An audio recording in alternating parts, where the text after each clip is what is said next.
Ketika mengajukan diri sebagai tuan rumah sebuah event olahraga, setiap negara harus menerima konsekuensinya. Tapi tampaknya Indonesia belum siap untuk hal itu. Baru-baru ini saja berita kedatangan timnas Israel U20 ke Indonesia untuk Piala Dunia U20 Mei 2023 nanti menjadi polemik. Tak sedikit pihak yang memblokade kedatangan mereka. Kehadiran timnas Israel tersebut dinilai bakal mencederai amanah Undang-Undang Dasar dan sikap Indonesia terhadap Israel di mata negara lain.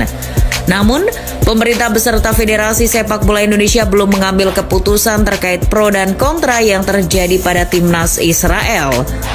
Nah, yang jadi pertanyaan sebenarnya, boleh nggak sih Israel ikut serta meramaikan Piala Dunia U20 yang diselenggarakan di Indonesia nanti?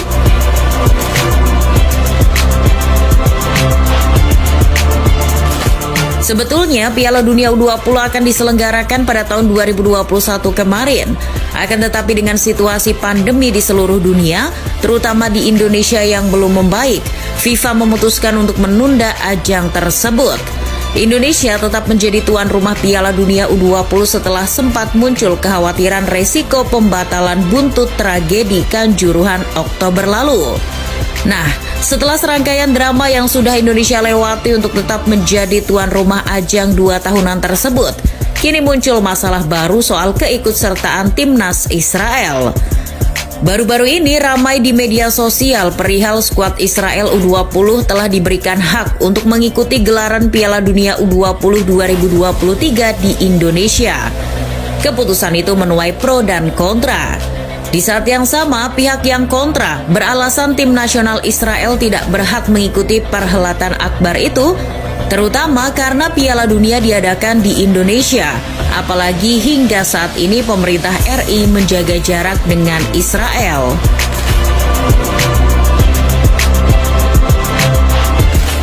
Awalnya, tim nasional Israel diprediksi kesulitan untuk lolos ke Piala Dunia U20, mengingat saingannya sangat berat.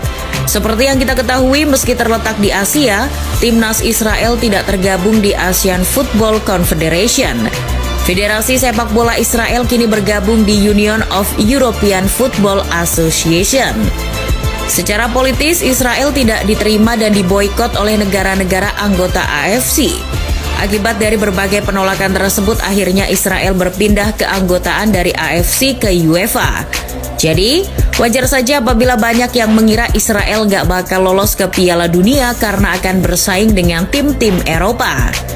Namun perkiraan tersebut meleset. Sepak bola di Israel telah mengalami perkembangan pesat dalam beberapa tahun terakhir, tak terkecuali di level usia muda.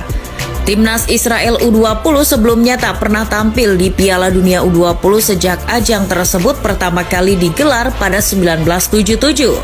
Jadi, ini merupakan kali pertama Israel berpartisipasi di putaran final Piala Dunia U20. Timnas Israel U19 lolos ke Piala Dunia U20 melalui jalur Piala Eropa U19. Meski bersaing dengan tim-tim Eropa, performa mereka tak bisa dianggap remeh. Israel menempati peringkat kedua grup B tepat di bawah Inggris serta mengungguli Austria dan Serbia. Hasil tersebut sudah cukup bagi Israel untuk lolos ke babak semifinal dan mendapatkan 1 tiket langsung ke Piala Dunia U20. Kabarnya, benua Eropa memang punya kuota 4 tim di ajang tersebut.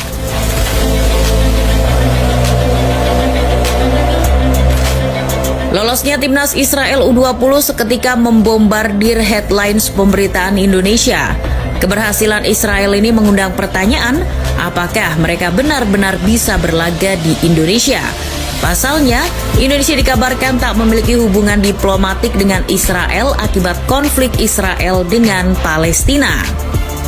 Beberapa pihak beranggapan kalau Indonesia membolehkan timnas Israel bermain di Piala Dunia U20, itu dianggap bertentangan dengan peraturan yang telah ditetapkan oleh pemerintah Indonesia pada tahun 2006 dan diperbarui pada tahun 2019 lalu.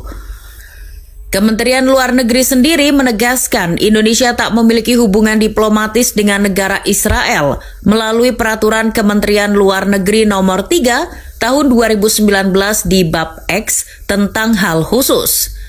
Dalam peraturan tersebut, Indonesia menolak segala bentuk hubungan diplomatis dengan Israel dan menentang penjajahan yang dilakukan oleh Israel atas Palestina. Dengan adanya peraturan itu, apakah Indonesia melarang untuk terkoneksi dengan Israel? Tidak juga. Indonesia menuliskan beberapa pengecualian yang harus melewati prosedur tertentu. Indonesia tetap boleh menjalin hubungan secara tidak resmi dengan Israel, namun dengan syarat tak mengirimkan surat dengan kop surat resmi dan tidak menerima delegasi Israel secara resmi. Selain itu, Indonesia melarang penggunaan atribut kebangsaan Israel di wilayah Indonesia. Maksud kedatangan Israel pun perlu perhatian khusus. Indonesia boleh menjalin hubungan dengan Israel apabila negara tersebut tak membawa implikasi pengakuan politis terhadap Israel, dan kunjungan warga Israel pun hanya boleh menggunakan paspor biasa.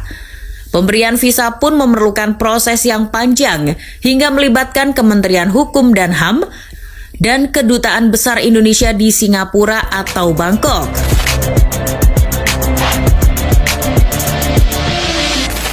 Maka dari itu banyak yang menolak kedatangan timnas Israel ke Indonesia. Penolakan itu muncul dari Partai Keadilan Sejahtera dan organisasi masyarakat seperti FPI sampai GNPF, bahkan Majelis Ulama Indonesia. Mereka mengecam kedatangan Israel yang mana merupakan perwakilan negara Zionis. Bahkan dari anggota Komisi 1 DPR RI fraksi Gerindra, Fadlizon juga menyatakan keberatan apabila timnas Israel bertanding di Indonesia. Menurutnya, Israel merupakan negara penjajah. Sebagai negara yang jelas dalam konstitusi menjunjung sikap anti penjajahan, anti apartheid, kedatangan timnas U20 Israel harus ditolak. Meski demikian, Ketua PSSI yang baru Erick Thohir sudah memberikan jaminan keamanan dan kenyamanan kepada para atlet timnas Israel. Pria yang masih menjabat sebagai Menteri BUMN itu menuturkan, Indonesia sebagai tuan rumah wajib menjamin setiap tim nasional negara mana termasuk Israel. Erick Thohir meminta supaya persoalan olahraga ini tidak disangkut pautkan dengan politik internasional ataupun sikap negara Indonesia terhadap Israel.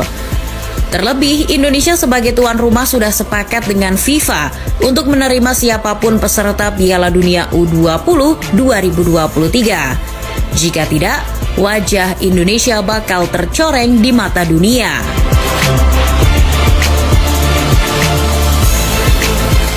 Kementerian Luar Negeri buka suara soal lolosnya Israel ke Piala Dunia U20 2023. Seirama dengan Erick Thohir, Kemenlu juga akan memastikan Israel akan tetap bisa bertanding di Indonesia walau tak ada hubungan diplomatik. Dikutip dari Liputan 6, Jubir Kemenlu Tengku Faizasyah mengkonfirmasi terkait event internasional dan Indonesia sebagai tuan rumah. Biasanya menggunakan pihak ketiga untuk mengatur itu semua. Keikutsertaan Israel di Piala Dunia U20 sangat mungkin karena undangan berasal dari pihak ketiga atau badan-badan internasional. Dalam hal ini yang berperan adalah FIFA yang menyelenggarakan turnamen tersebut. Fenomena serupa juga pernah terjadi di cabang olahraga bulu tangkis. Pada tahun 2015 silam, atlet bulu tangkis asal Israel, Misha Zilberman, hampir gagal tanding di kejuaraan dunia yang berlangsung di Indonesia. Pada saat itu, Misha kesulitan mendapatkan visa ke Indonesia. Ia akhirnya baru bisa datang di saat-saat akhir jelang pertandingan. Jadwal tandingnya pun diubah menjadi lebih awal dengan alasan keamanan.